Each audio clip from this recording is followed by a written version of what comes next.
एक गधे की आत्मकथा। मेरा नाम गमो है। लोग मुझे गधा कहते हैं, पर सच तो यह है कि मैं जितना मेहनती हूं उतना कोई और जानवर नहीं। मेरी कहानी बहुत साधारण होते हुए भी खास है, इसीलिए आज मैं अपनी आत्मकथा सुना रहा हूं। मेरा जन्म एक छोटे से गांव में हुआ। मेरी मां मुझे बहुत प्यार करती थी और बचपन में मुझे अपने पास छुपा कर रखती थी, क्योंकि गांव के बच्चों को अपनी पढ़ाई से ज्यादा मुझे तंग करने में मजा आता था। मैं छोटा था, मगर मेरे कान बड़े बड़े थे। शायद इसी वजह से सब मुझे जल्दी पहचान लेते थे। जब मैं थोड़ा बड़ा हुआ तो मेरे मालिक ने मुझे काम पर लगा दिया। कभी मैं बोरी ढोता, कभी खेतों से सब्जियां बाजार तक ले जाता। लोग कहते कि मैं धीमा हूं, पर असलियत यह है कि मैं सोच समझकर कदम रखता हूं। आखिर पेट में बोरी गिर गई तो दोष किसे देंगे?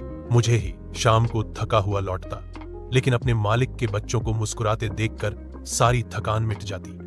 वे मेरे गले में लाल रिबन बांधकर कहते, गमो सबसे अच्छा है। कई लोग मुझे बेवकूफ कहते हैं, पर मैंने सीखा है कि बेवकूफ वो नहीं होता जो कुछ कम समझे, बल्कि वो होता है जो समझकर भी मेहनत न करे।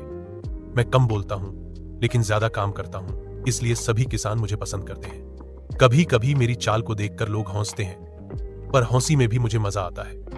दुनिया में अगर कोई आपकी वजह से हंस रहा है तो उसका मतलब है कि आप किसी न किसी तरह खुशी बांट रहे हैं। एक दिन मेरे मालिक बूढ़े हो गए। उन्होंने मेरे गले पर हाथ फेरा और कहा, अब तुम्हें आराम करना चाहिए गमो। उन्होंने मुझे खुले चरागाह में छोड़ दिया। पहली बार किसी ने मुझे अपने लिए नहीं, मेरे लिए सोचा।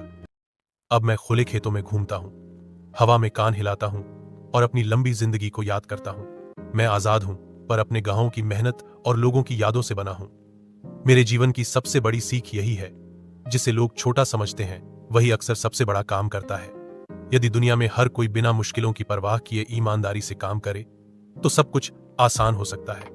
मैं भले ही गधा हूं, लेकिन मेरी कहानी मेहनत, वफादारी और आत्म सम्मान की कहानी है।